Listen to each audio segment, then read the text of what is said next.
자, 우리가 트라우마라는 말을 굉장히 많이 씁니다. 트라우마라는 건 엄격히 따지게 되면은 외상후 스트레스 장애와 같은 강력한 외상에 의해서, 즉 나에 의해서가 아니에요. 외부 요인에 의해서 만들어지는 상처들이거든요. 그게 굉장히 강력하게 작용하는 거를 그때 많이 쓰는 말이 트라우마예요. 그런데 우리는 이 트라우마를 그냥 근본적으로 그냥 일반적인 사람들한테 준해가지고 트라우마를 스트레스라든가 또는 이 상처에 관련된 이 두 가지를 트라우마라고 그냥 표현을 했어요. 그냥 했을 뿐이에요. 엄격히 따지면은 스트레스 상처는 트라우마가 아닙니다. 그런데 이것이 바로 트라우마의 기본 원천이거든요. 일반적으로 스트레스 받습니다. 저도 받고 있고 많은 사람들, 여러분들도 그렇고 일상생활에서 생각을 하면은 무조건 스트레스를 받게 돼 있어요. 생각을 하면. 그런데 그것이 나에게 맞다 틀리다를 놓고 볼 때 남자들은 없애삐리고 그 다음에 여자들은 그거를 상처로 기억을 한다는 거예요. 그런 차이가 있거든요. 일상생활을 하면서. 그리고 그때그때 기분 전환시키거나 또는 그때그때 힐링을 하고 그 다음에 치료를 하고 하는 게 기본적으로 스트레스와 상처는 인간이라면 누구나 다 받고 살아갑니다. 요럴 때 필요한 게 바로 힐링이라고 그랬죠. 힐링. 스트레스를 제거하는 힐링법. 그래서 뭐를 하면 돼요? 재밌는 거 하면 돼요. 그러면 그 스트레스 금방 잊어버리거든요. 그런데 상처에 관련되는 부분을 일시적으로 상처를 그냥 치료하면서 그냥 가장 좋은 방법이 자기 합리화예요. 아, 그거는 심포도 이야기 아시죠? 뭐를 먹고 싶은데, 포도를 먹고 싶은데 어떤 방법을 해도 못 먹겠는 거야. 상처가 생겨요.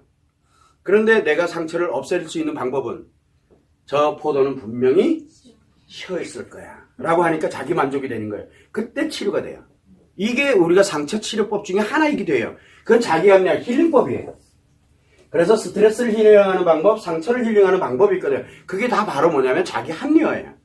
자, 그런데 이 단계에서 힐링이 되지 않은 채 일정 기간이 넘어가게 되면 똑같은 게 힐링이 되지 않은 상태에서 일정 기간을 넘어가면 뭐가 만들어지냐면 심리장애가 만들어져요. 심리장애가 만들어지면 스트레스가 계속 지속되고 있다는 게 강박에 의해서. 그래서 강박에 의한 스트레스가 만들어지면서 나타나는 현상들이 바로 중독이 됐던, 그 다음에 노이로즈가 됐던, 뭐가 됐던, 이게 나타나요. 그래서 불안장애, 그 다음에 강박장애라든가, 여러 가지 공황장애라든가, 이런 것들이 다 스트레스를 기인해가지고 나타나는 현상이거든요. 강박 때문에 나타나는 현상이에요. 이게 지속이 되면 심리장애라고 표현합니다. 여자에게는 상처가 작용해서 이게 지속되면은 우울증으로 갈 거고, 이게 지속되면 우울증으로 갑니다. 그런데 이거에 버금가서 해리가 오게 되면 어디로 갑니까? 중독으로 가고 뭐 이런 현상이 일어나는 거죠. 그래서 우리가 이런 스트레스라든가 이 상처가 힐링이 되지 못한 채 이 일상생활에서 아주 지속이 돼가는 것을 우리는 심리장애라고 합니다. 자, 그런데 여기까지는 누구나 다 일상적으로 조금만 설명드리면 그렇구나라고 알아요. 근데 이거보다 더 무서운 게 하나가 또 있어요. 더 무서운 게 심리장애가 오래도록 지속되거나 여기에 오래 지속되고 또는 갑자기 나타나는 급성이라 그래요. 이 급성이 있거든요. 어떤 거는 오래 지속되고 또는 어떤 거는 급성으로 나타나는 거, 바로 이거를 중증 트라우마라 그래요. 중증 트라우마 얘기해요. 트라우마는 트라우마인데 요 정도 수준이 아니라 중증 트라우마로 들어가게 되면 특징이 뭐가 있냐면 우리가 인식이 있고 기억이 있고 표현이 있다 그랬죠. 이 세 개가 다 고장이 나요. 이 세 개가. 죽진 않아요. 세 개가 다 고장나요. 문제는 여기 심리장애는 뭡니까? 인식이 고장나든 기억이 고장이 나든 또는 표현이 고장나든 이 셋 중에 하나가 고장을 일으키거든요. 그리고 우리가 정신분열증과 같은 조현병이라고 표현하는데 이런 형태로 나타나는 갑자기 정신이 셧다운되는 현상이 언제 생기느냐? 인식장애에서 중독으로 넘어갈 때 또는 중독에서 인식장애로 넘어갈 때 우울증에서 중독증으로 넘어갈 때 또는 중독증에서 우울증으로 넘어갈 때 즉 두 개가 교차되는 지점에서 발생하거든요. 그게 우리가 심리적인 원인에 의해서 만들어지는 바로 이 정신병적 증세인데 여러분들은 다 배우셨어요. 그 내용을. 근데 여기는 이 세 개가 한꺼번에 고장을 일으켰어요. 그래서 인식하는 것도 싹 다 스트레스 상처가 되는 거고 기억했던 것도 싹 다 스트레스 상처가 되는 거고 표현하는 것도 오로지 몽땅 다 스트레스 상처예요. 좋은 게 하나도 없어요.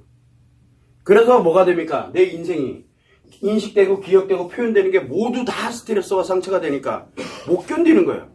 내 삶 자체를 못 견디는 이런 형태가 만들어지는 게 바로 우리가 외상 스트레스 장애 또는 중증 트라우마라고 표현을 합니다. 자, 그러면은 이 중증 트라우마에 관련된 거 인식이든 기억이든 표현이든 이 세 개에 다 문제 생기는 것이 오래도록 지속되어서 온 사람들이 있는 반면에 또는 갑자기 어느 날 나 때문에 만들어진 게 아니에요. 가만히 있는데 누군가 한 명이 뒤뚱 때렸는데 내가 쭉 하고 뻗어버리는 거랑 같은 거예요. 얼마나 억울하겠어요. 안 그래요? 왜? 내가 만든 게 아니잖아요. 나와 연결되어 있는 인간관계에 의해서 만들어지는 거거든요. 그래서 이 PTSD에 관련되는 거는 죽음에 관련되는 고통을 느끼면서 이 세 개가 다 올속되는 게 바로 이 외상 스트레스 장애거든요. 이거는 겪어보지 않은, 이 중증 트라우마는 겪어보지 않은 사람들은 절대 알 수 없는 영역, 심리 장애에 있는 사람들은 감히 넘볼 수 없는 그런 트라우마의 영역에 갑자기 생겼기 때문에. 자, 그러다 보니까 여기에서는 뭐 천재지변이 있다든가, 이해되시죠? 또는 뭐 사별이 있었다든가, 갑자기 오늘 아침에 20개야 막 이랬는데 갑자기 출근하다가 핵 가버릴 때 어떨 것 같아요? 못 견뎌요. 그 죄책감이라든가 내가 했는 거 아니잖아요. 이제 그런 것을 우리는 이제 외상이라고 표현하는데 뭐 사별이라든가 뭐 성폭력 피해, 그 다음에 또는 범죄 피해도 있고, 그 다음에 질병에 관련되는 것도 있고, 또는 뭐 사고에 관련되는 부분도 있고, 여러 가지들이 있거든요. 이런 관련되는 내용으로 어느 날 갑자기 생기는 거예요. 어느 날 갑자기. 나에 의해서 생긴 게 아니에요. 외부적인 요인에 의해서 생겨요. 자, 그런데 또 하나 뭐냐면 오래 지속되어 온 경우가 있어요. 오래도록 지속되어 온 경우. 그런 경우는 어떤 게 있을까요? 오래도록 지속되어 온 경우가. 심리장애가 굉장히 오래도록 지속되어 오다 보니까 중증으로 변질이 돼가는 거예요. 중증으로. 그러다 보니 뭐가 만들어냐면 조울증이라든가. 조울증 아시죠? 조울증은 심리장애가 아니에요. 조울증은 중증 트라우마예요.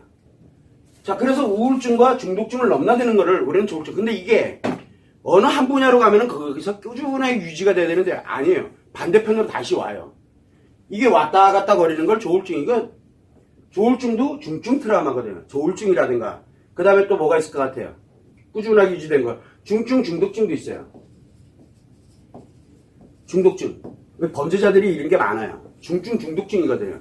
그거를 해야지만 희열을 느끼는데 그게 사람들한테 엄청난 피해를 양산하는데 본인은 몰라요.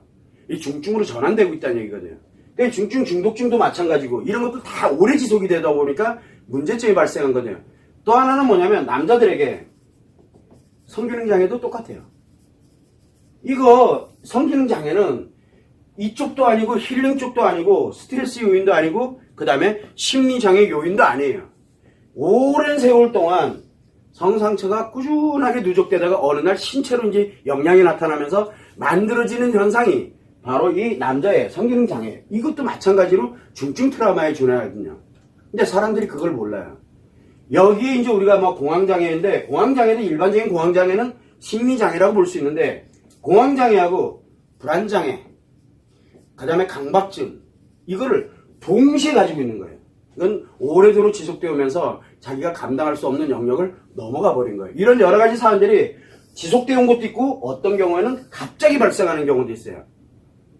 이렇게 됐을 때는 이거는 심리장애로도 치료 못해요. 심리장애 치료법 가지고는. 그래서 이 관련되어 있는 이 중증 트라우마에 관련되어 있는 부분에서 이 치료법이 굉장히 시급한 것도 사실이에요. 대체적으로 여기 들어가면은 우리가 보통 보면은 여기에서 탈출하는 방법은 두 가지가 있어요. 중증 트라우마, 이 심리장애는 버팁니다. 일상생활하는데 버텨가줘요. 사회생활하거나 일상생활하는 데는 조금씩 피해를 입고 영향을 받을지는 몰라도 일상생활하고 일하고 뭐 하는 데는 지장이 없어요. 그러나 이 외성 스트레스 이 관련되는 중증 트라우마는 인식이나 기억이나 표현이 다 문제가 생겼기 때문에 일상생활이 거의 어려워요. 너무너무 고통스러워서 아무것도 눈에 안 들어와요. 그러니까 일반적인 사람이 아닌 거예요. 자, 그런 상태가 들어갔는데 여기에서 일정 기간이 지나면서 여기를 어떻게든 벗어나려고, 치료법이 아닌 상태에서 벗어나려고 발버둥 시간이 해결해 주겠지 버티고, 또는 약을 먹으면서 버티고, 또 뭐 어떻게든 노력하면서 계속 지속을 해요. 치료가 되지 않은 채. 그러면 둘 중에 하나로 갑니다. 처음에 하나는 뭡니까? 죽음으로 가는 길이고요. 못 삽니다.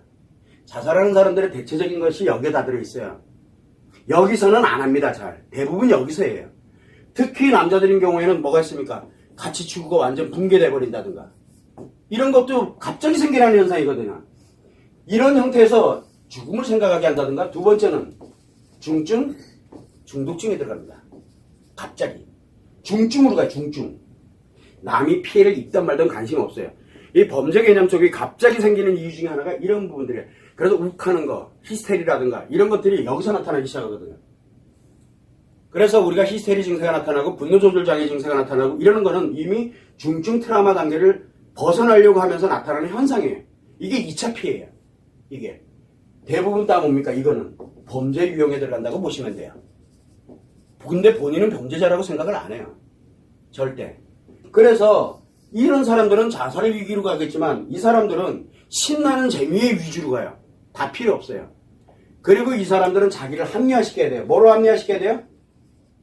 뭐라고 합리화합니까? 이거 얼마나 좋은 건데. 이거 얼마나 좋은 건데. 그래서 친구 따라 강남 가는 사람들이 여기에서 어디로 넘어갑니까? 갑자기 중증 중독증으로 다 들어가 버려요. 갑자기. 왜? 그 사람들이 이 사람들을 여기를 걸치지 않고 싹 다 일로 바꿔버리거든요. 지금 이게 추세예요. 자, 제가 이 얘기를 말씀드리는 이유가 뭐냐면 바로 여러분들이 지금 어디에 와 있냐면 여기에 와 있다는 거예요. 지금요. 근데 자꾸 심리장애에 관련되는 부분을 논해요. 그건 논할 필요가 없어요. 여기는 인식, 기억, 표현에 관련되는 전반적인 내용들을 다루고 있기 때문에 굉장히 위험한 상태예요. 그래서 제가 늘 쓰는 얘기가 뭡니까? 여러분들을 뭘 해야 된다? 이쪽으로 넘어가지 않고 여기를 가지 않고 여기서 안전하게 가게 하려고 굉장히 애를 많이 쓴다라는 말을 굉장히 그래서 제가 굉장히 엄하게 다루는 거예요. 얼마나 아프고 얼마나 힘들지는 충분히 알아요. 여기가 얼마나 고통스러운 곳인지도 충분히 알고 있고 그러나 그렇다고 일로 넘어가서는 안 되거든요. 굉장히 너무 위험하니까. 그래서 안전하게 갈 수 있도록 하기 위해서 일상생활을 하면서 갈 수 있는 방법 그리고 희망 이런 것들을 만들어가면서 하나씩 차근차근 치료에 들어가는 거예요. 그러면 여기서 치료가 되면 어디로 넘어가느냐? 심리장애로 안 가요. 일로 가요. 일로 가는데 그냥 일상적인 생활로 가요. 원래 일상생활로 가는데 거기에 뭐를 가지고 가요? 힐링법을 가지고 가는 거예요. 그래서 지금은 위기지만 이게 치료가 돼서 일로 넘어가게 되면은 저도 일상생활 자체가 그냥 감사해요. 행복하고 이렇게 변해요. 이게 굉장히 치밀하게 만들어져 있는 과정이거든요. 그런데 우리는 늘 뭐냐면 여기 생각을 너무너무 많이 해요. 일로 안 간다니까요. 외상 스트레스 장애 있는 사람들은 이 심리 장애를 안 넘어갑니다. 백을 하지가 않아요. 백이 안 되고 어디로 가냐면 무조건 일로 갑니다. 무조건. 그래서 여러분들은 치료가 되지 않은 채 예를 들어서 만약에 내가 치료하는 과정에서 어떻게 합니까? 좀 편해졌어. 이제 좀 살 것 같네. 멈췄어요. 일정한 기간이 지나면 어디가 있어요? 둘 중에 어디로 갈까요? 여기는 고통이 멈춘 상태니까 일로는 안 가겠죠. 여긴 고통이 지속되기 때문에 일로 가는 거거든요. 왜 살으려고. 고통을 없애려고. 여기는 고통이 지속되는 게 아니라 쾌락이 지속되는 곳이거든요. 대부분 다 일로 가는 거예요. 그래서 이 치료를 중단하고 그리고 편안한 상태에서 멈춰버리고 난 다음에 일정 기간 1년 가다 보면 나도 모르는 사이에 여기가 있어요. 그리고 본인은 행복하대요. 여기는 행복한 데가 아니거든요. 누군가가 인생에 엄청난 데미지를 입는 거예요. 이 사람들의 공통점이 뭡니까? 이 사람을 만나면 다 이렇게 돼요. 이 사람을 만나는 사람들은 다 일로 가요. 일로 가던가 아니면 중독증이 똑같은 사람이 돼 있던가. 굉장히 위험한 곳이에요. 여러분들은 치료를 관련돼서 진행을 할 때 지금 내가 어느 단계에 와 있고 그래서 내가 어느 단계로 전환해서 나를 이렇게 회복을 시켜 나가는구나. 그래서 초지일관 똑같이 얘기 좀 나오면 안 돼. 아니면 그냥 지금 하던 거 그대로 지속하세요라고 꾸준하게 초지일관 똑같아요. 그 이유가 왜 그러냐면 바로 여러분을 일로 돌려놔야 되기 때문에 그래요. 그걸 여러분들이 참고를 해서 지금 우리가 심리장애 차원이 아니에요. 우리가 지금 중증 트라우마에 관련되는 부분에서 치료법을 가지고서 지금 해나가고 있구나 라는 것만 여러분들이 참고를 해주시면 됩니다.